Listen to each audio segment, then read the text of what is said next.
Yang disebut dengan kalalah bukan yang demikian. Itu adalah anak yang disebut dengan apa itu? Anak yang duluan orang tuanya meninggal sebelum kakeknya meninggal. Yang kalalah, yang disebut dengan kalalah dalam Al-Quran, yas'alu anil kalalah, qulil. Ya, bilang hai Muhammad, mereka yahtunaka anil kalalah. Mereka minta fatwamu ya Muhammad tentang kalalah. Ayat 176. Jawab pada mereka bahwa aku telah memberikan fatwa keputusan hukum tentang kalalah. Siapa kalalah itu? Seorang yang meninggal dunia, ia tidak ada keturunan dan tidak ada ayahnya, tidak ada kakeknya. Yang ada hanya saudara-saudarinya. Baik saudara seibu sebapak, saudara sebapak maupun saudara-saudari seibu. Itu kalalah. Kalalah si orang hana anu, hana ayah, hana kakek. Uyub hana secara garis baik perempuan maupun laki, ke atas tidak ada garis laki-laki secara vertikal. Ayahnya tidak ada lagi saat dia meninggal, kakeknya tidak ada, kakek dari kakek tidak ada. Ke bawah anaknya tidak ada, laki atau perempuan, cucunya enggak ada yang laki dan tidak ada cucu perempuan dari anak laki dan tantu ke bawah. Dia itu kalalah. Kedudukan saudara kandung, saudari kandung sama seperti kedudukan anak kandung dan saudari kandung atau anak kandung dengan yang laki dan perempuan. Bila tidak ada saudara seibu sebapak dan saudari seibu sebapak, maka gantinya saudara sebapak dan saudari sebapak sama kedudukan seperti tidak ada anak laki, tidak ada perempuan, kedudukannya adalah cucu laki-laki dan cucu perempuan dari anak laki-laki. Itu yang menggantikan, itu kalalah. Pertanyaan Tengku Ampun tadi, Empokip, berkaitan dengan seorang yang meninggal dunia, ayahnya sudah, yang meninggal ayahnya tidak ada lagi, kakeknya tidak ada lagi, boleh ayah ada, boleh tidak ada.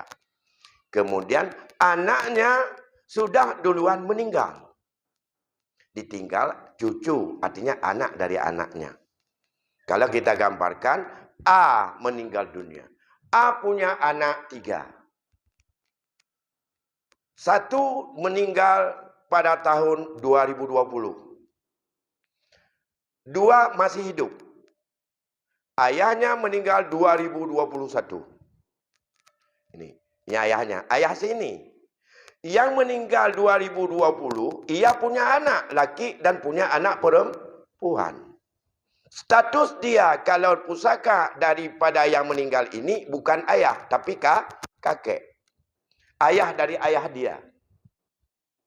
Sedangkan yang menjadi ahli waris anak ini, yang 2 yang masih hidup. Ini menyebutkan kepada yang ahli waris ini adalah pamannya atau pakwanya. Karena ini saudara dari ayahnya yang sudah meninggal. Maka dalam hukum warisan, aulad pada tingkat pertama masih ada. Ini aulad tingkat pertama, yaitu anak. Tidak dilihat kepada yang sudah meninggal. Karena syarat dan rukun warisan, saat meninggal si A ini, saat itu siapa anaknya yang masih hidup? Bukan yang sudah meninggal. Karena mengapa? Berpindah milik setelah nyawa berpindah dari si kakek. Kapan berpindah nyawa si kakek? 2001. Kapan berpindah nyawa daripada anaknya yang ditinggalkan anak tadi? 2020. Saat ia meninggal dunia 2001, anaknya masih ada, paman si ini atau pakwanya, yaitu si B dan si C. Sedangkan si E duluan meninggal punya anaknya. Anak-anak daripada ini, ia terhijab oleh anak laki-laki dan anak perempuan yang ada ini. Ini disebut dalam bahasa Aceh patah tutua. Kon patah tutua. Nyo yang boleh dipegang adanya pakon. Nyo menyangkut dengan tauhid. Megang etikad, menyangkut dengan agama. Dalam hukum kompilasi, nyo diadopsi masalahnya adalah dengan hukum perdata. Dalam Islam, anak-anak ini warisan tidak punya hak. Karena mengapa? Dia terhijab hirman oleh anak daripada almarhum. Maka cucu terhijab hirman oleh hijab total. Tertutup habis dengan sebab masih ada anak. Dalam kompilasi, ini diadopsi dari hukum perdata, berlaku hukum ahli waris pengganti. Yang dihitung sebagai ahli waris bukan dua ini, tapi anaknya bukan yang hidup saat meninggal dia, tapi pernah ada anak. Pernah ada anak, walaupun saat dia meninggal sudah duluan meninggal. Ini kan 2020 sudah meninggal. Ini 2021 ayahnya. Maka anaknya yang dihitung 3 dalam kompilasi. 3. Ini. Hak si ini beralih bukan ke bawah, ke dia. Ada ke almarhum pergi beralih. Jadi karena perpindahan milik terserah bagaimana cara hitung. Kalau dalam Islam perpindah milik adalah setelah nyawa hilang. Berpindah setelah hilang 2021, mayat tidak bisa untuk menerima apapun. Hanya potensi untuk terima harta bak almarhum.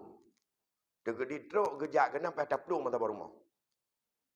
Wah, agak budah kan jaga. Assalamualaikum. Ilang kena cik work malanyo bantai kan almarhum 2020 tahun meninggal.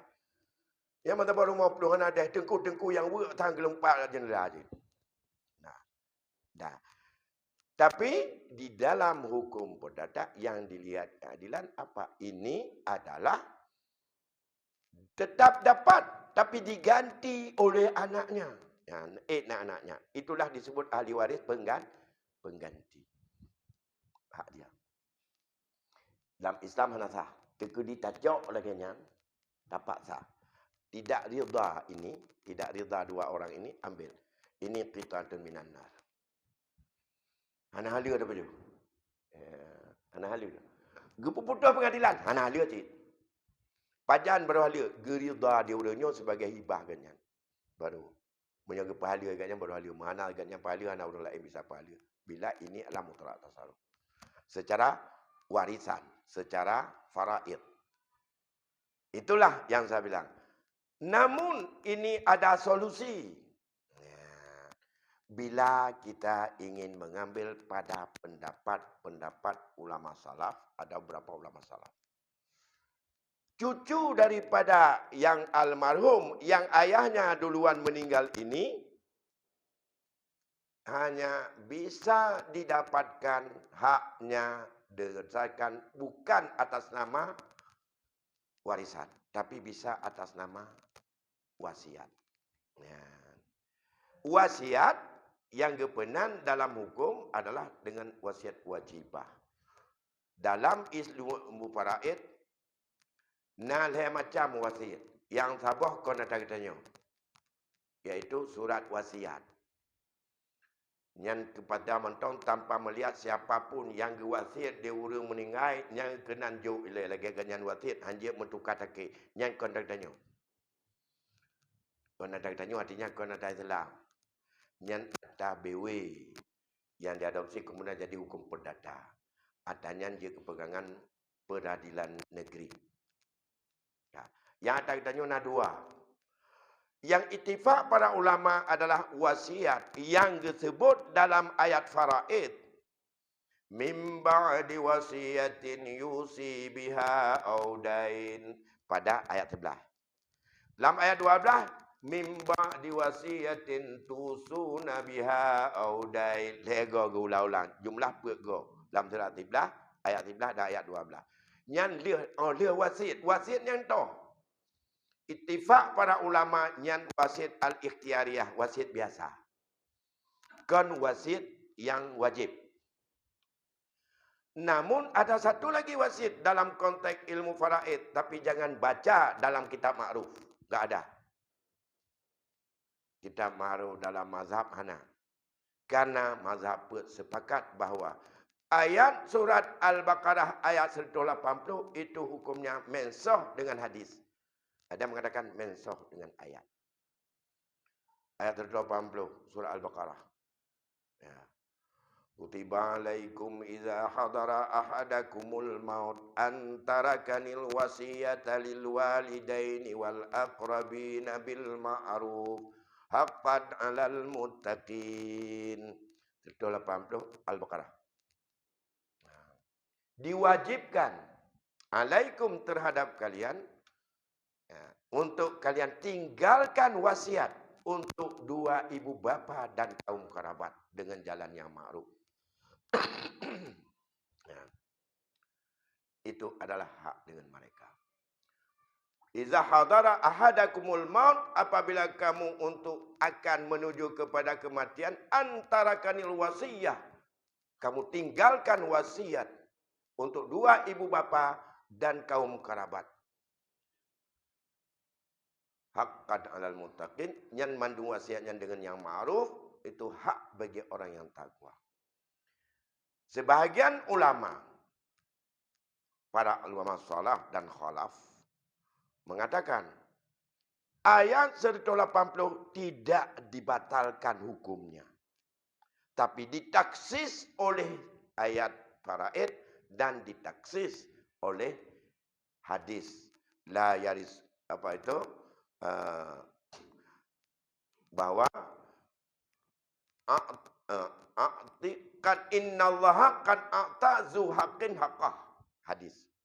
Allah sudah menetapkan bagi punya hak akan haknya. Fala wasiyata li warisin. Maka tidak ada lagi wasiat untuk ahli waris. Hadis. Maka dasar hadis itu fala wasiyata li warisin, tidak ada lagi wasiat untuk ahli waris, otomatis ayat tadi tidak lagi wajib untuk dilakukan kepada dua ibu bapa dan kaum kerabat. Di dalam ayat warisan, ayat 11, ayat 12, 176, dirincikan daripada ahli waris siapa yang dapat.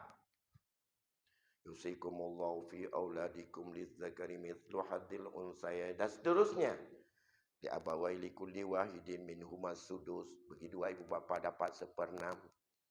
In kana lakum nomor 12, walakum nisfu ma taraka azwajukum illam yakul lahunna walad in kana lahunna walad walakumur rubu'u mimma tarakna, dan seterusnya untuk suami, untuk isteri dan semuanya sampai 176 tentang kalalah.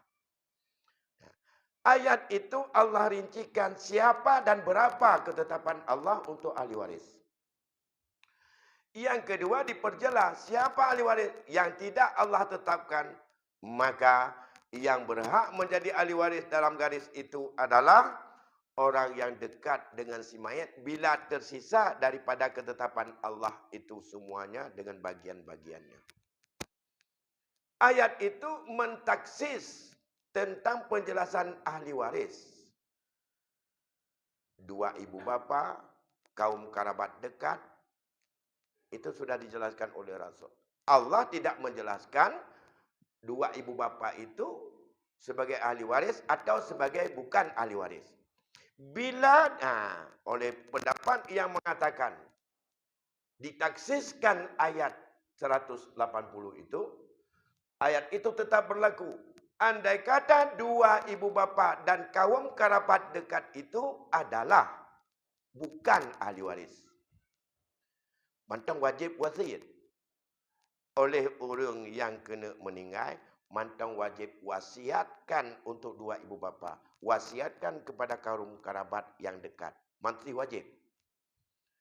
Andai kata dua ibu bapa dan kaum kerabat dekat ia bukan ahli waris, menyo ahli waris hanji wasiat le, karena perintah Rasul la wasiata li wari, anak pegah dua ibu bapa. Karena bisa saja dua ibu bapa bukan ahli waris. Mama bukan ahli waris. Ayah bukan ahli waris. Abang bukan ahli waris. Cucu kon ahli waris. Menyojihkan ahli waris. Bisa karena hijab Hirman. Bisa karena ausaf. Sifat yang melekat yang kita sampaikan tadi itu menggugurkan dia sebagai ahli waris. Mana yang menggugurkan? Andai kata yang meninggal dunia itu adalah seorang muslim. Ia punya ayah. Tapi ayahnya masih beragama Kristen. Dia tidak menjadi ahli waris. Dia gugur ahli waris karena berbeda agama. Maka wajib atas si anak ini sebelum meninggal untuk berwasiat kepada ibu bapanya, kepada bapaknya yang Kristen. Bila aku mati nanti, kamu berikan untuk bapakku itu ini sedikit. Itu goal. Dan wajib diwasiat. Karena dia bukan ahli waris. Dia tidak punya hak ambil wali waris. Tapi boleh wasiat dengan katakan. Satu. Kemudian cucu yang tadi itu, yang kita bicarakan tadi. Ia bukan ahli waris. Karena terhijab oleh anak yang lain yang merupakan paman atau Pak Wah dia, Pak Cik dia. Karena dia terhijab, maka dia bukan ahli waris. Tapi dia masih kerabat dekat. Maka untuk dia wajib diwasiatkan. Adalah wasiat. Ada yang berpendapat wasiat ini adalah merupakan wasiat yang wajib atas orang yang meninggal. Bukan wajib ditunaikan oleh ahli waris yang hidup. Maka andai kata ini dituntut oleh cucu yang terhijab oleh pamannya tadi, karena ayahnya duluan meninggal, maka ini perlu untuk dibawa kepada mahkamah. Hanya syaukah dan mahkamahlah yang bisa menetapkan dia diberikan hak sebagai ahli waris. Dalam ketetapan ahli waris, tidak boleh lebih besar daripada hak orang tuanya. Dalam penetapan. Dari sisi. Yang kedua, tidak boleh lebih daripada nilai sepertiga.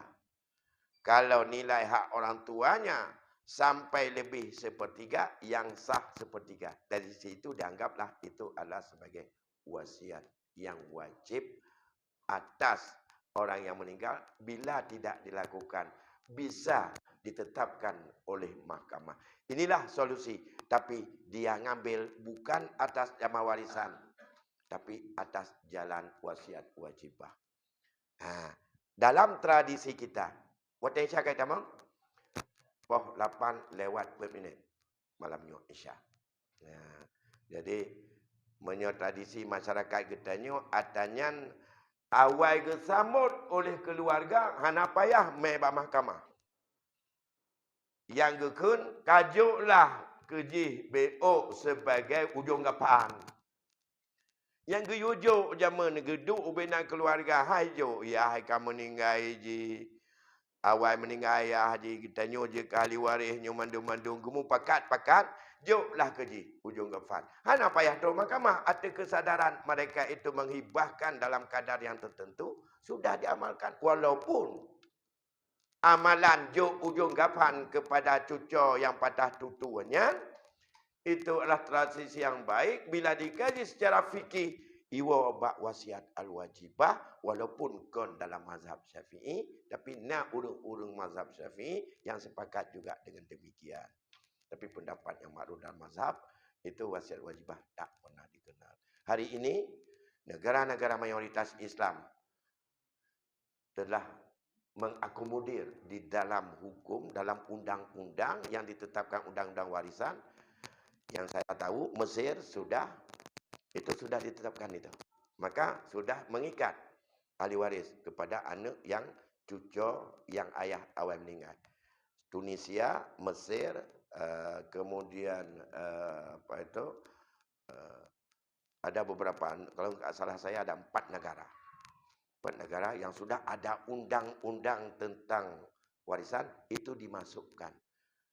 Yang paling diketanya dalam KI kon yang ni pertama.